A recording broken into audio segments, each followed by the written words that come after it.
is the DeFi Decoded podcast by 9 Point Partners in cooperation with Prophecy DeFi.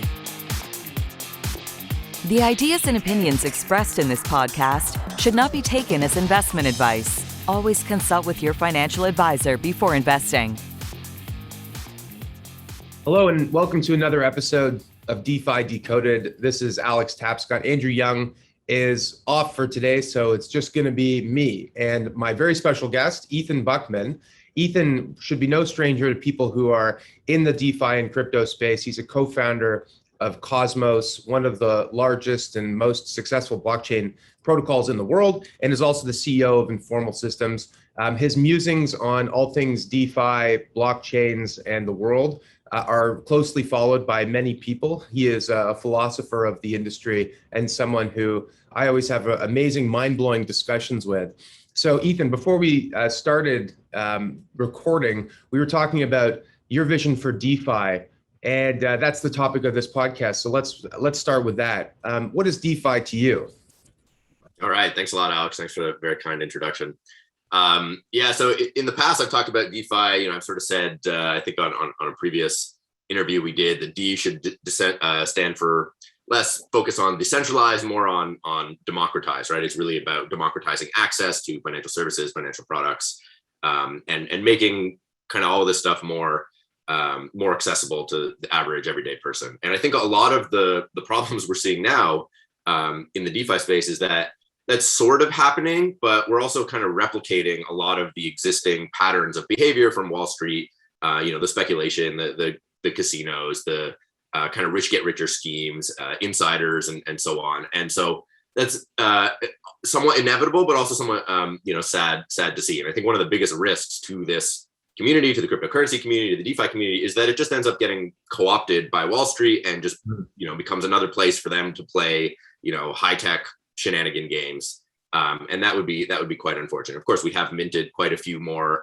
rich crypto nerds, let's say, so it won't just be all the old money. There's a lot of new money, but that's not really sufficient outcome for me. If that's sort of where we end up, I think we kind of failed. So that would be unfortunate. And so one way we're looking at it now, or mimetically, there's a lot of people talking about like DeFi degens, these degenerates that just spend their time like aping into pools or gambling, whatever. And there's a lot of fun in that. And I don't want to disdain what's happening too much, because I think there's an incredible amount of innovation, and it's actually very important what the primitives that are being developed and the new kind of research and sort of mathematical finance that's developing around like liquidity pools and these new kinds of mechanisms to actually pool liquidity and connect different projects and stuff.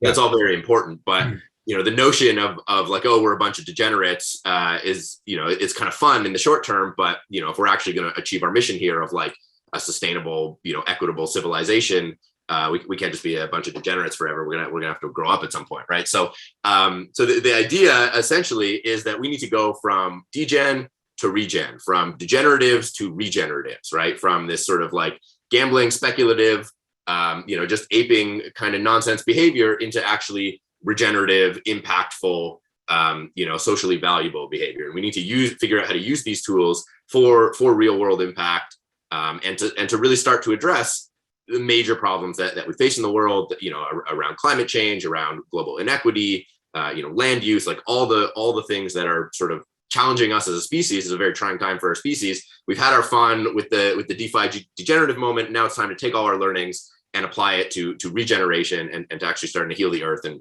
heal society and so on. So that's sort of where I hope we can go there. Yeah, well, I think that a lot of people look at the speculation that's going on and say, well, as you pointed out, it seems like a lot of the same behavior that we saw on Wall Street. On the other hand, it's a killer app for the technology, and it's driven a lot of user growth and a lot of new innovation and liquidity. So a lot of times with these new technologies, you see sort of silly and fun and maybe not altogether altruistic, examples of behavior, but that eventually, if it scales, becomes more useful for everybody else. But it sounds like you're worried that the behavior today is something that could become permanent, or that we risk missing the opportunity for DeFi to reach its full potential, right? So so then what can we do to make DeFi more regenerative in your opinion? Yeah, I think we need to focus on projects that are actually addressing real world socially impactful outcomes, and we're starting to see that. We're seeing projects like the Regen Network, obviously, which is a big project in Cosmos, and recently there was this Climate DAO launch, which was kind of a huge thing, and had a ton of attention early on. But the way so many of these projects are structured in terms of their everyone is global, everyone's trying to build like the one true solution to solve all the world's problems. That mentality in itself, I think, is a little bit troubling. And what I'm hoping for is that we can focus a little bit more on sort of more local problems and geographically local communities to better support systemic issues around globalization and the supply chain and so on. And so rather than everyone trying to come out to be like the one grand global financial solution to X, we can have more kind of diversity across solutions and have them be a little bit more region specific to address problems in a particular area and be true to kind of the culture in that area, rather than everything just being this like global hodgepodge. Because the problem with the global hodgepodge is that in a world of like unrestricted capital flows, there's only so much you can do to limit the kind of influence of capital on the protocol and on the outcomes. And so that's really the challenge we're facing. And it's not so much that like the degen communities are a problem. I think there's a credible amount of value being created there and fun. And like you said, it's sort of a killer app, and it's bringing a lot of attention and onboarding a lot of new people and making everyone pay attention. And all of that is great, but there's a real risk that, if we sort of don't clean it up and don't bring it to something impactful, it'll just get completely co-opted, by the big institutions, by the banks, by Facebook or Meta or whatever, and so on. And that's kind of the risk I think we're up against there. Yeah, or by a new generation of rich and powerful people and entities that are acting in similar ways to the old guard, right?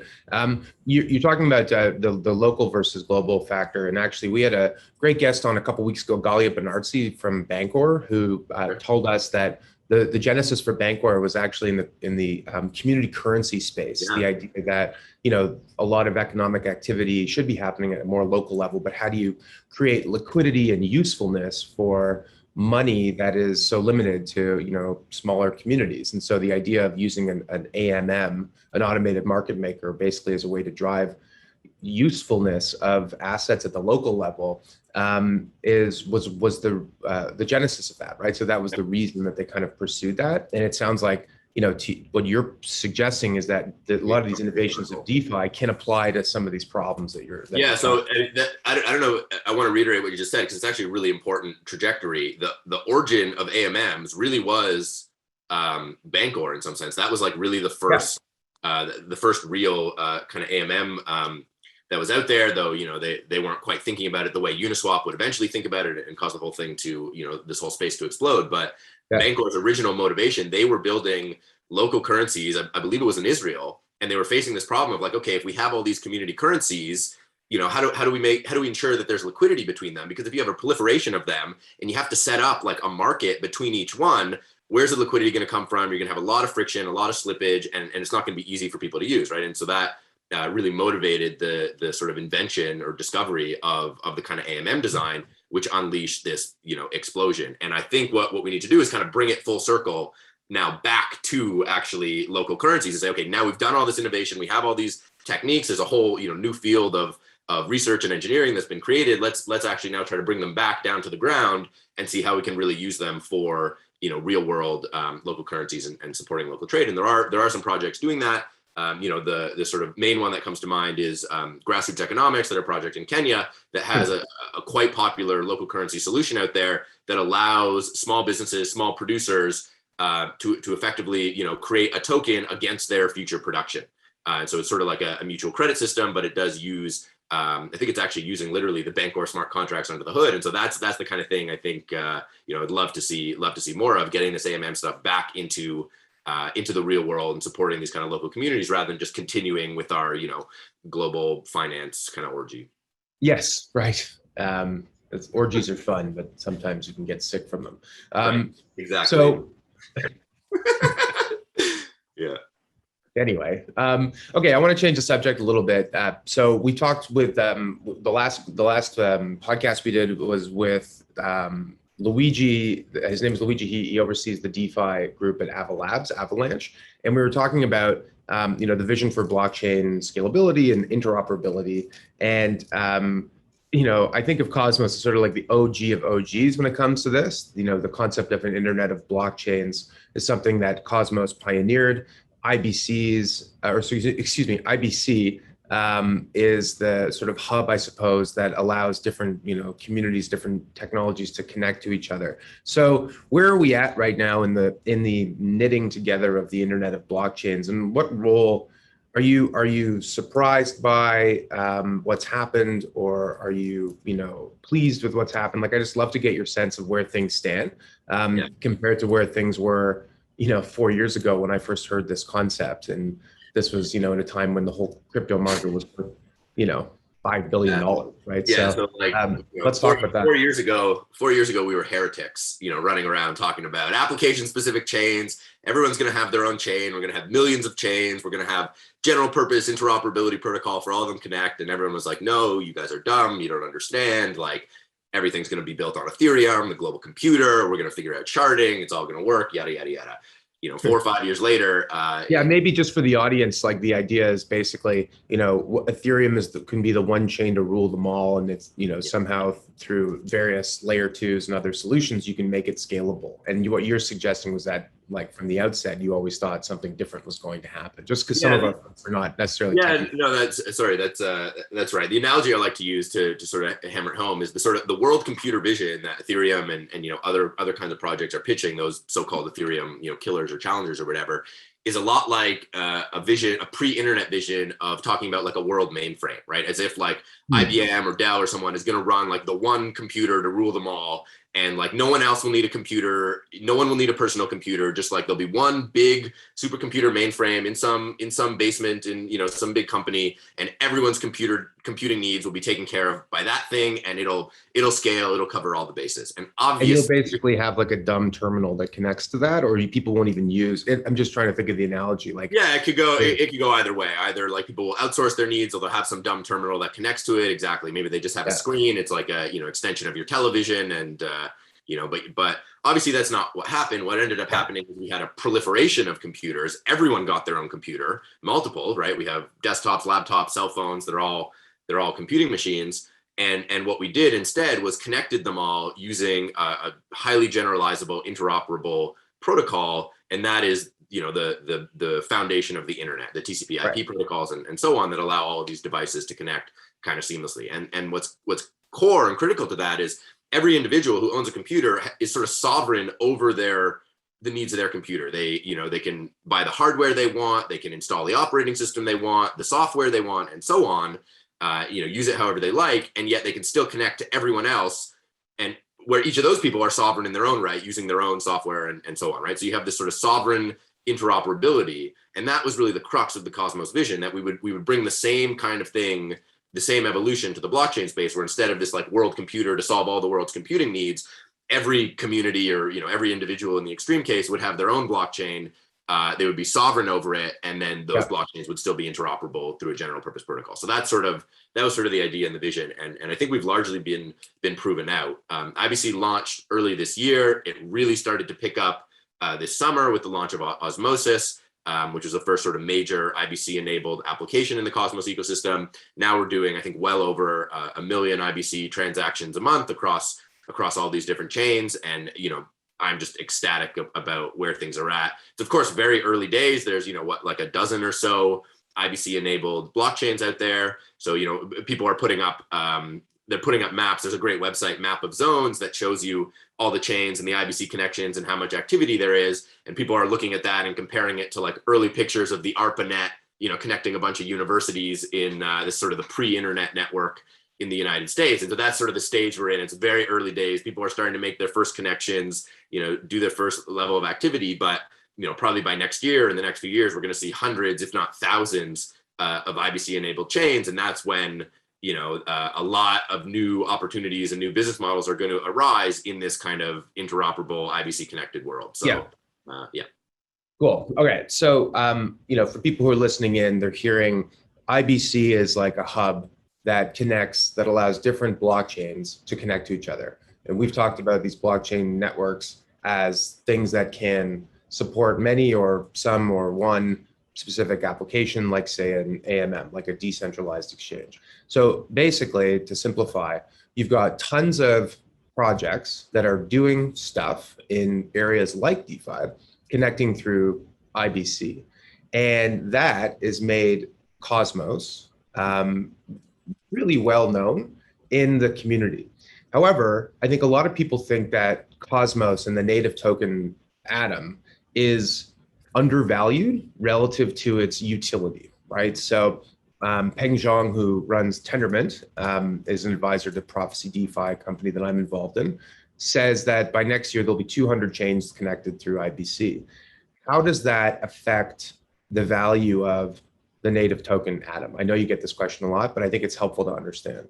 Sure. So I wouldn't call IBC itself sort of a hub. IBC is like it's a protocol, an interoperability protocol. Okay. And so any chain can use IBC to connect any other chain kind of independently and permissionlessly. Okay. There's no kind of enforced topology. So it's more like it's more like a common communicating language for different chains to interoperate. Then? That's right. Yeah. It is like the TCP IP, if you're familiar with that, that is like the protocol at the internet layer that allows all our computers to connect.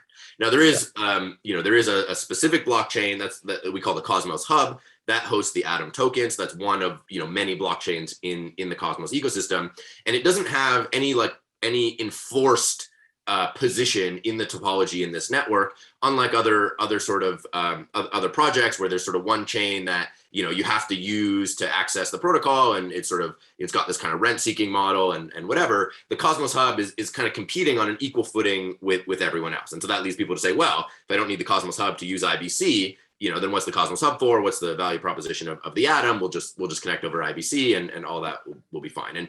And we did that intentionally because we care a lot about building the right thing and not having, this sort of, let's say like economics or financial interest getting in the way of actually building the most valuable thing at the time, right? And so at each stage in our evolution, we've built what we thought was the most valuable thing for the world, for the community. First, it was Tendermint, then it was the Cosmos SDK, then it was IBC, and now we think the most valuable thing we can focus on building is the Cosmos Hub itself. And the idea behind what we're building for the Cosmos Hub is, there are all these blockchains being built. They're all sort of application specific. They're all hosting whatever, DeFi application or other kind of application. What we're building with the Cosmos Hub is a blockchain application to service all of those others, right? So now that there's dozens or hundreds of blockchains coming online, there's going to be services they're going to require out of this, new kind of interoperable network, this internet of blockchains. And we're designing the Cosmos Hub to be a service provider for all those other blockchains, a place where people can come first to discover other chains, where they can source security for launching new chains, where they can custody their assets, where they can integrate with other service providers,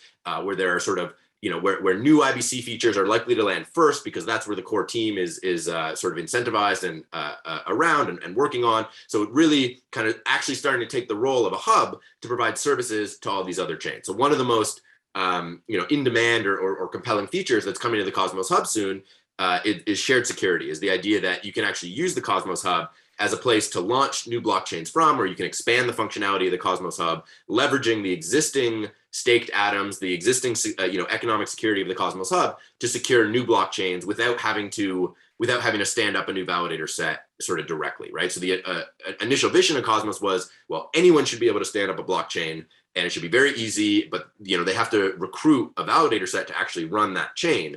And the idea now to make things even easier and so on is that we can use the Cosmos Hub to recruit the initial validator set and use the staked atoms, so that new chains that want to launch, they won't have to go through the whole rigmarole and complex process and cat herding of finding a validator set and so on. They can go straight to the Cosmos Hub and say, hey, I've got this great application I want to launch.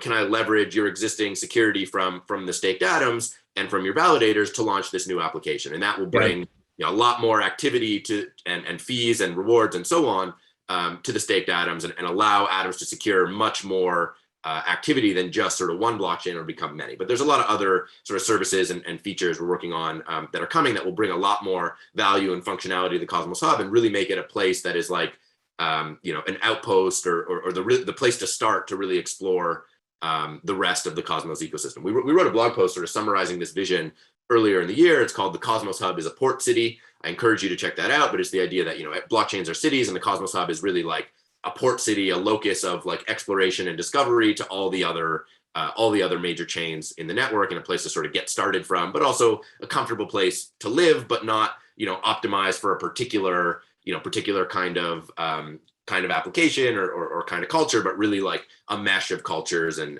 kind of a mosaic and a place to expand out from and launch from and so on. So that's kind I of love that.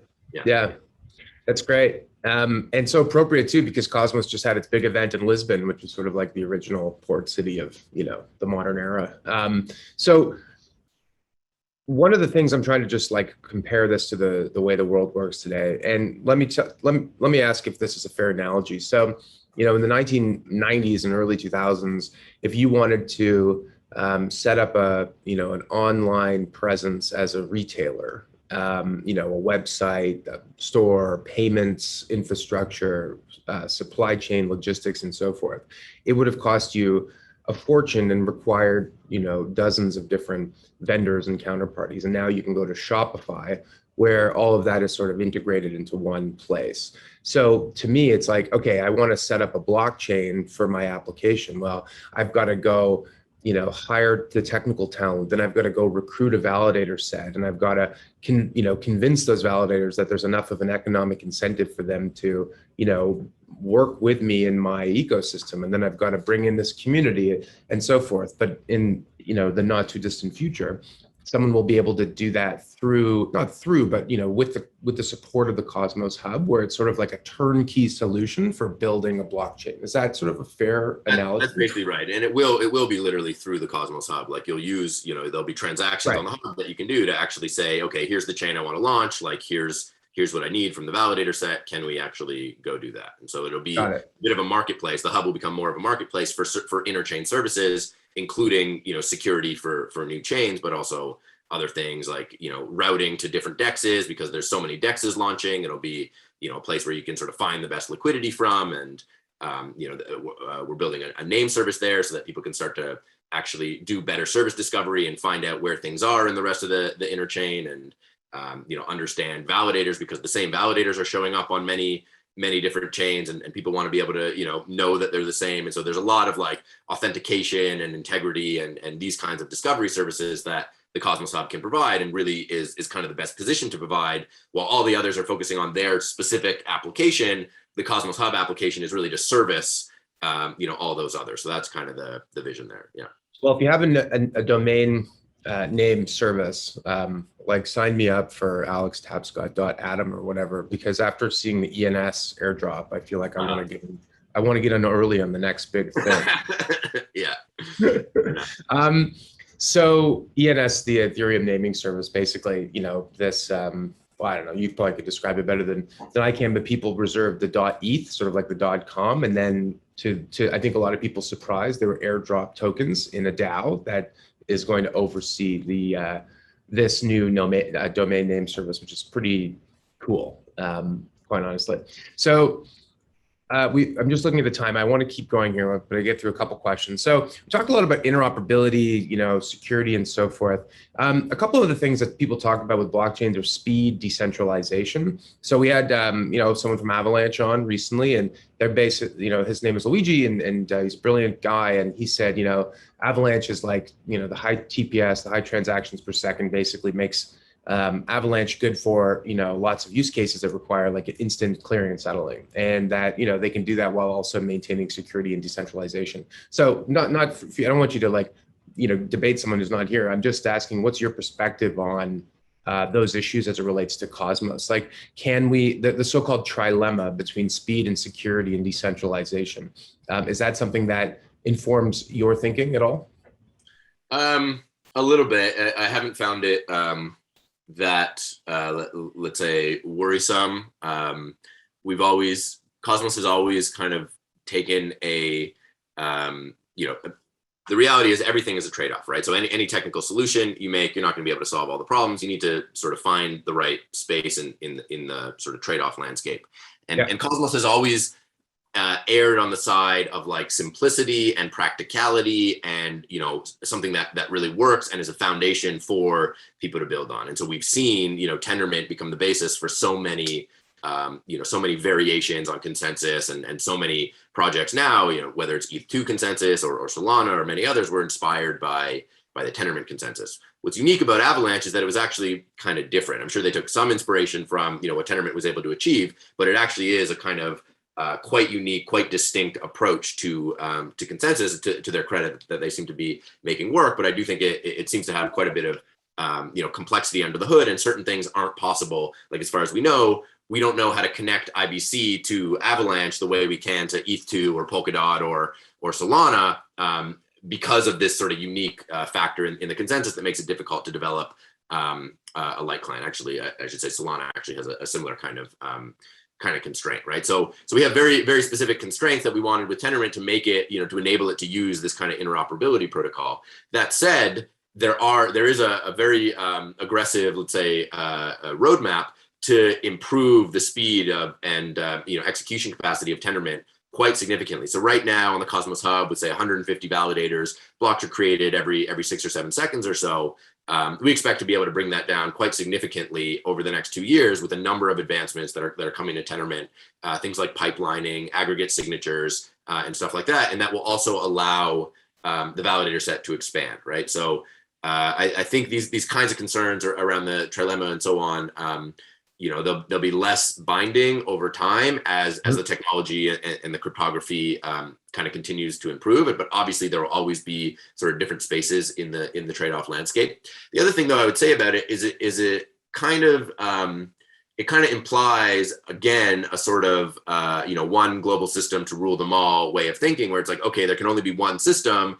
And so we have to figure out where we are in the trade-off landscape, that makes the most sense for the one global system that's going to support all the world's economic activity. And that's obvious, so the Cosmos sort of approach is to go outside the triangle and say, well, we're not building one network. We're going to support, the creation of, 1,000 or 1,000,000 or even 1 billion or something of these chains. And we want them to be able to interoperate. And by going outside that, you can then sort of route around some of the constraints around the throughput and decentralization, because now you have many of these networks, and in some sense that way you cover the decentralization, and because you have so many of them and they're all running in parallel, you get much higher throughput, right? So okay, arguably there's then like a security trade-off because you don't, they're not all secured by the same set of validators, and so the Trilemma sort of kind of rears its head again. But security is a very complex, nuanced topic, and it means a lot of things to a lot of people. And so just having one thing called security and thinking that's like, that's a simple thing is sort of, I think a bit of a misnomer or kind of a rabbit hole that people get stuck in. So right. In my opinion, security actually does include the sort of social fabric and the political landscape and all these other things. And there's so much more to take into account than just like, how big is your validator set or how much stake is on the line. We sort of need to connect with these other kind of real world phenomena, and includes sort of long-term robustness and the diversity that's inherent to that. And so I think obviously the right approach is a proper anti-fragile kind of ecosystem of chains where you have many of them. They're all exploring different parts of the trade-off space, and through that you can sort of like kind of route around, or let's say consume your triangles. Yeah, I love that. The idea of like, if it's one chain to rule them all, then we're talking about what is the way to secure the giant mainframe of the internet, right? But like, that's the wrong way to think about it. Like, being decentralized creates more resilience because there's no single point of failure, or there's no, we're not all relying on one single system. And that's true of so many different things in the world, right? Like the way, environments and ecology works, the way governments work, and so forth. And we could talk, I know you've views on all that stuff, but we're not going to go down that rabbit hole right now. That's fine. We've talked a lot about Cosmos. You're also the CEO of Informal Systems. So why don't you just tell us a little bit about that before we wrap up here? For sure. So Informal Systems is one of the core developers within Cosmos. So one of the main things we have been working on is actually making IBC work. So we built a piece of the technology. It's called the Ibc Relayer. It is the thing that actually is responsible for relaying packets from one blockchain to another. So you have all these blockchains, they're all, activating IBC, but then for IBC to actually function, there needs to be this off-chain process, we call it a relayer, that actually, monitors the chains and relays all the packets between them. And you can think of that as like, in the internet analogy, it's like the Ethernet cable and the ISPs and all the stuff that's actually, involved in connecting your computers that you don't see unless something goes wrong. You don't even think about it unless something goes wrong in your mind. It's like, oh, I have my computer, they have their computer, and it's just magic to connect them. So in the Cosmos land, we're responsible for that sort of magic. We build the IBC Relayer, and we also operate it. And so a lot of work over the last few months has been in the sort of robustness and reliability of actually making IBC work. But Informal actually does quite a bit of other things as well. We have a very strong focus on formal verification and on building tools that are accessible to the sort of average developer. So you don't have to be like a rocket scientist or a PhD or a mathematician to apply them, to be able to get much higher guarantees out of your software. So for instance, we built tooling that allows you to, from a small amount of a simple specification language, generate an infinite number of tests that you can run against your software. So rather than having to write, hundreds or thousands of lines of code to test your software, you can write a small amount of code, and then our tools will sort of auto-generate tons and tons of tests for you. We call that model-based testing. Very, very powerful technique for getting quality assurance out of your software. And we've been starting to use that. We've been doing security audits, and people have been engaging us to start to apply those tools to their blockchain technology. And we've done some stuff a lot of stuff in the Cosmos ecosystem, but also kind of beyond to really prove that these tools can find real complex bugs that would be very difficult to find kind of manually or by writing tests. We also run the cephalopod. Not to oversimplify, but Zeppelin is the big contract auditor that I think a lot of people, it's sort of like a good housekeeping seal of approval on a lot of DeFi things. That it's these contracts have been audited. It means like it's all great that I can put all this money into this DeFi pool and earn 50% or 100% a year, but if all my money goes missing because there's a bug, then so what, right? So are you like the Zeppelin for the Cosmos ecosystem? Yeah, something like that. Yeah, I guess you could say. Okay. Yeah. And help people understand. Yeah. Yeah, we haven't really been focusing on the smart contract layer, more on like bridges and sort of core modules and things like that. Things where there's a lot of like rich protocol complexity in distributed systems. We also run the cephalopod equipment validator. So that's a proof of stake validator on a number of Cosmos networks, on the Cosmos Hub, on Osmosis, Juno, Regen, and many more. So if you're looking for a secure place to delegate tokens, we run that, and that's the thing that's actually been running also the IBC Relayer and helping make sort of IBC a reality. And lastly, and maybe most importantly, we are structured as a workers cooperative. So we're sort of a democratic organization trying to really make a new kind of technology organization possible and sort of share that with the world over time. So we've done some research and writing, and there'll be more coming on that. So Informal is really like a mix of things. Really, it's really these three threads, one being the sort of core Cosmos stuff, one being the formal verification work, making all that accessible, and the third being this cooperative, this more democratic environment to nurture, people and the planet, and not just like, pure kind of product, single objective kind of company. Yeah. Yeah. Well, I love that you're eating your own cooking there, living by what you preach. So I think that's pretty cool. All right. So if people want to follow you, Ethan, or learn more about what you're doing, let's assume that there's kind of two kinds of people. There are people who are trying to learn about DeFi and blockchain, and there are others who maybe are interested in what Informal does and want to, use you as a validator, for example. Like where do we find out more? We are informal.systems on the web. So check us out, informal.systems. And I am Buckmanster on Twitter. So you can find me there, and strongly encourage you follow Ethan on Twitter. Highly entertaining Twitter. Thanks, Alex. Yeah, pump my follower count. Okay. I said pump my follower count. Yeah, let's go. Everybody who follows this should follow him. All right. Well, thanks, Ethan. It was a great discussion. So much on the go. You look like you're happy and healthy and doing well. So I'm glad to see that. And let's maybe do this again in 6 months to see where we're at on all these different initiatives. Until then, that's it for DeFi Decoded this week. I'm Alex Tapscott. See you next week. Take care, everyone. The information contained herein does not constitute an offer or solicitation by anyone in the United States or in any other jurisdiction in which such an offer or solicitation is not authorized, or to any person to whom it is unlawful to make such an offer or solicitation. Prospective investors who are not residents in Canada should contact their financial advisor to determine whether securities of the funds may be lawfully sold in their jurisdiction.